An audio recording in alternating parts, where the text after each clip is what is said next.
welcome to the Deep Dive.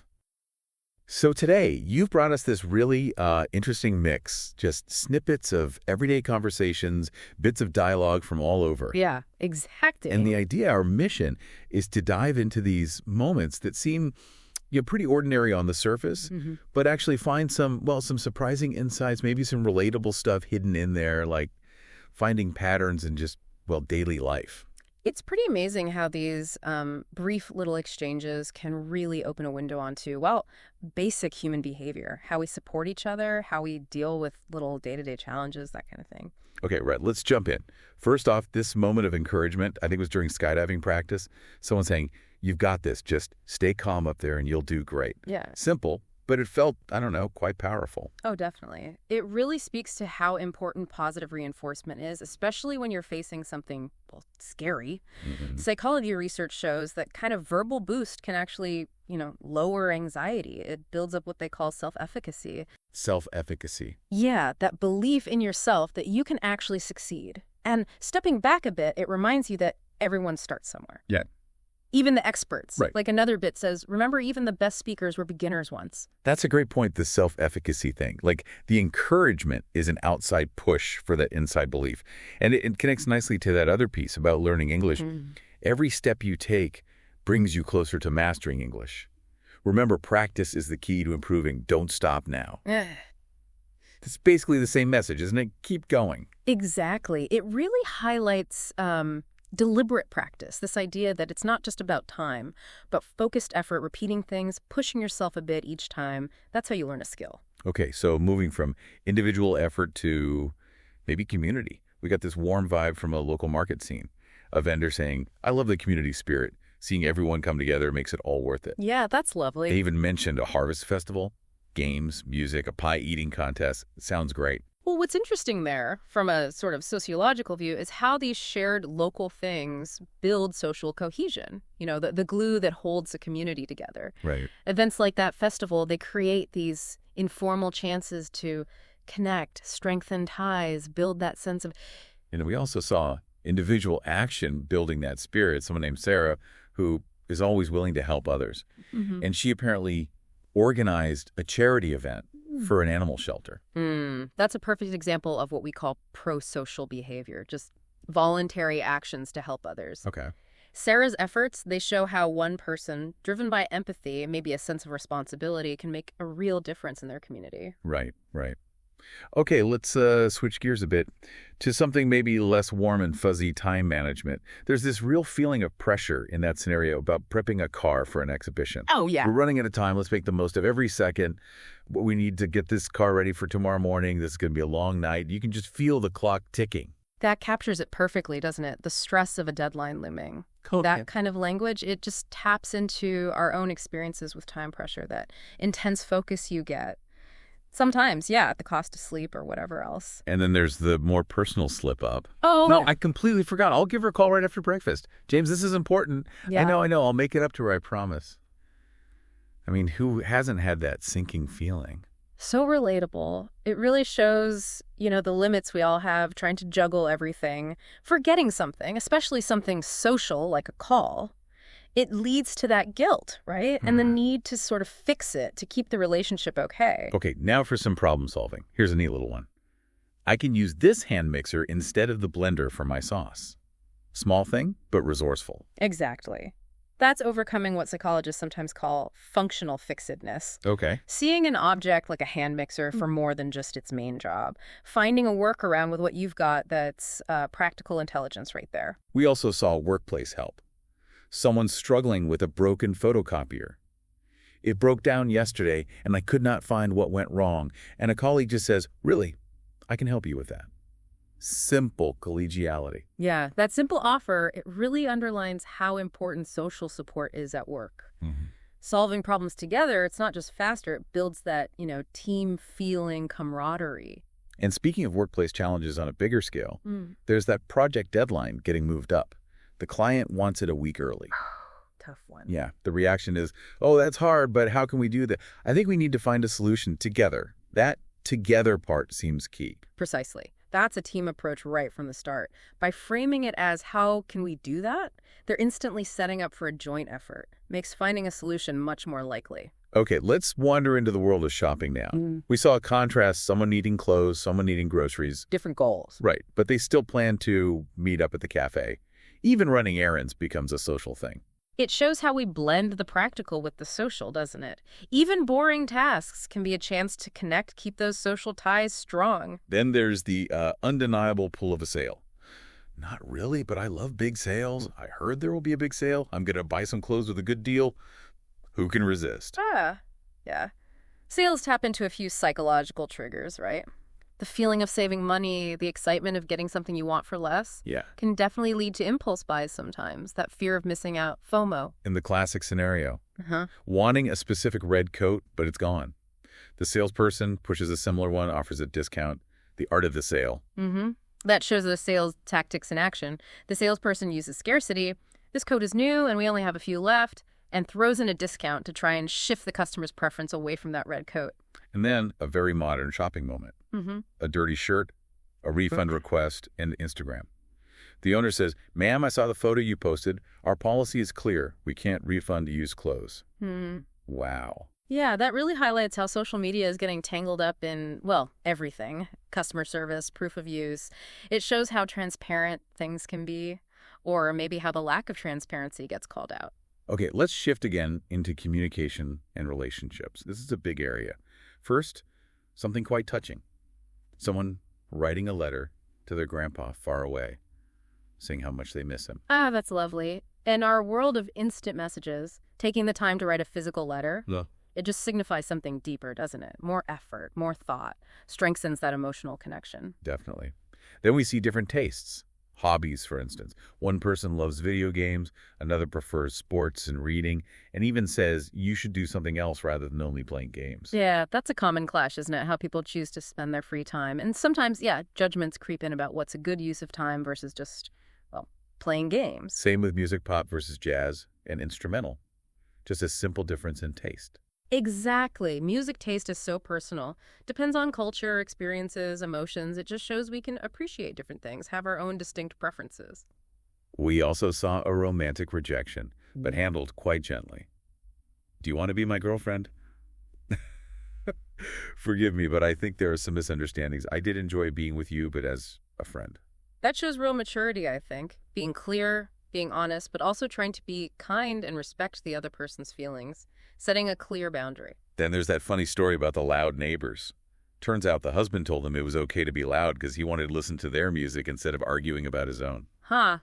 Yeah, that's a great example of how trying to be clever or indirect in communication can totally backfire, especially in relationships or, managing shared spaces. Hilarious, though. Yeah, and a quick one. A friend covering for another who took a nap at work. "Hey, where were you? I just took a nap." Little white lie, maybe. Workplace loyalty. Yeah, it shows those informal rules and alliances you get at work. People covering for each other, sometimes bending the rules a little bit for mutual support. And super relatable. Someone's ready to go out, the other's car breaks down. Can you pick me up? Shoot me your new address. Just friends sorting things out practically. Right. That's what good friendships often involve, isn't it? That practical, problem-solving support when things go wrong unexpectedly. We saw plans changing on a whim, too. Someone ditching a trip to France because of a sudden intense craving for croissants and heading to a local bakery instead. Shows how immediate desires, those sensory cravings, can just completely derail bigger plans sometimes. The power of the croissant. Then a little family moment, a morning routine. "Dina, you need to brush for at least 2 minutes. I know. You're always reminding me." Yeah. Just that everyday care. It's that gentle, repetitive guidance involved in teaching kids healthy habits. Takes patience, doesn't it? Part of that socialization process. Back to work, but positively this time. Thanks, Alex. You're a big help. I'm almost done with the marketing strategy. I'll send it to you for review. Just supportive teamwork. Yeah, that highlights a really healthy work environment where people feel okay offering help, asking for a second look, good for morale, good for getting things done right. There's a sweet little snapshot of a family picnic by a lake. Let's find a good spot. How about near the lake? It's so peaceful here. Simple enjoyment. Those moments, especially in nature, they're really important for family bonding, creating those positive shared memories. And just a simple compliment. You look amazing in this dress, Jenny. Thanks so much. Small kindness. But those small kindnesses, those compliments, they matter. They boost confidence, make interactions positive, build connection. People chatting about the weather being weird. Do you think the weather these days is really strange? Yeah, it changes so quickly, something we all notice. It's a shared observation, isn't it? Reflects this growing awareness, maybe anxiety, about climate changes. It becomes this common ground for conversation. We see a reunion. Look, is that Anna? Anna, long time to see. Hi, everyone. Sorry I'm late. That mix of excitement and maybe slight awkwardness after time apart. Yeah, reunions are interesting. They highlight how bonds can last over time, but also you're catching up, seeing how lives have changed. It's nostalgia mixed with the present. And friendship during stress. One friend explaining why the other hasn't called. He's got finals coming up, so he's studying nonstop. Just understanding and empathy. That's crucial in friendships, isn't it? That empathy. Understanding what someone else is going through, respecting their pressures. Then an offer of practical help with money worries. I'm going over budget. Maybe I can help with a car. My uncle has great auto shop. Real, tangible support. Yeah, it shows friendship isn't just emotional support. It can be practical help, tangible acts of kindness, especially when someone's struggling. That really strengthens the bond. We get a fun chat about a book of spells, imagining an evil spell for eating unlimited donuts. But you can't stop. Huh. Just playful imagination, right? Exploring those what-if scenarios, often leading to something absurd and funny. Humans love doing that. Then some juicy gossip. Spotting a colleague, Dave, at a ski resort when he was supposedly sick all week. Ah, yes. Classic workplace dynamics. That interest in colleagues' lives, maybe a bit of scrutiny when things don't seem to add up. Then a kid getting detention for hiding the teacher's bag. The parents' reaction, the kid saying nobody likes her. Discipline challenges. It shows that whole process of guiding kids, teaching right from wrong. And yeah, the different perspectives, kid logic versus adult rules, peer pressure. It's complex. News from a reunion about formerly quiet classmates becoming successful surgeons. Remember Thomas? They're both successful surgeons. That often happens at reunions, doesn't it? You hear about people's paths, and it triggers that social comparison. You think about your own journey compared to others who started in the same place. An offer to go shopping, my treat, followed by the reality check. It also exhausts your bank account, leading to a cheaper plan. Movies and yoga. That's a nice example of compromise in social planning. Balancing fun with practicalities like budget, maybe even health. Finding something that works for everyone. First impressions of new neighbors moving in next door. Hopefully they're nice people. That initial curiosity and hope. Yeah, when new people arrive, we start forming these initial ideas, categorizing, hoping for good future interactions within the community. Oh, and the baking disaster. Someone trying to bake a cake for Dad's birthday, ending in a mess, but getting family support. Sweetie, things aren't always easy. Ah, that's lovely. Shows vulnerability, trying something new and maybe failing, but then that family support kicks in. It's about resilience and love, really. Different travel styles, too. One person making detailed checklists, the other wanting to just go with the flow. Very common. Some people thrive on structure and planning to get the most out of a trip. Others prefer spontaneity, just seeing what happens. Reflects different approaches to experience. We glimpse a job interview starting, "Hello! Thank you for coming. So can you tell me about yourself?" Formal, structured interaction. Yeah, that's a very specific communication setting. Formal rules, presenting yourself, trying to make a good impression within professional norms. And hearing rumors about a new boss being strict, then meeting him and forming a first impression. People say he is very strict. "Good morning, everyone. I am Mr. Smith." Right. It shows how we get information secondhand, form biases maybe, but then the direct experience can either confirm that or, well, challenge it. The power of the first impression versus rumor. A team kicking off a new marketing project for a smartwatch. Excitement and the start of collaboration. Yep, the beginning of a shared task. Setting goals, figuring out who does what, that initial energy. Casual chat in the cafeteria, green tea versus black tea, mixed with talk about the new project being interesting but challenging. Work-life bleeding into casual moments. Exactly. Workplace chat often mixes the personal and the professional like that. Makes the environment feel a bit more relaxed, more connected. An offer to cook together. "Hey, do you feel like cooking something special tonight? Making homemade pizza." Simple connection through shared task. Yeah, offering to do something like cooking together. It's a nice way to show you care, spend time together through just everyday activities. Students admitting they did badly on a test, but promising to study harder. "Miss Johnson, we did not do very well. We'll make sure to study harder."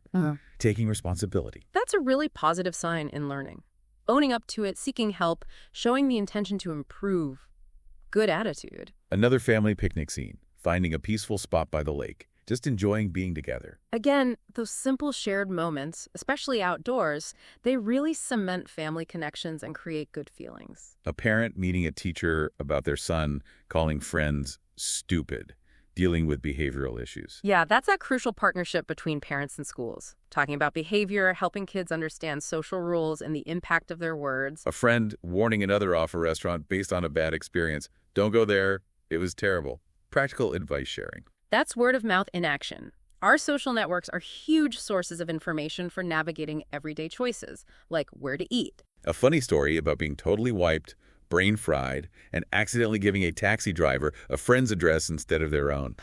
We've all had moments like that, haven't we? Where your brain just glitches. Its relatable human error reminds us we're not perfect computers. And wow, this last one is something else.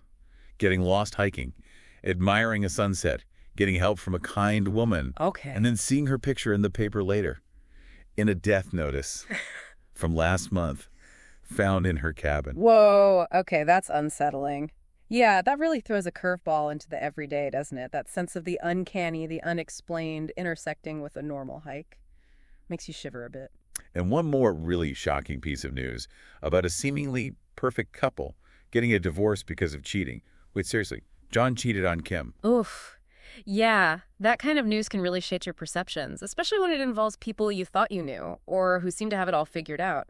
It's a stark reminder of the complexities hidden behind appearances. So it really turns out that, well, all these ordinary, everyday moments, learning, connecting, messing up schedules, shopping, chatting, they're just packed with insights. Absolutely. Insights into how we function, how we relate, how we navigate everything. These little snippets, they really are like a powerful lens for seeing, well, the complex stuff of being human. Mm-hmm.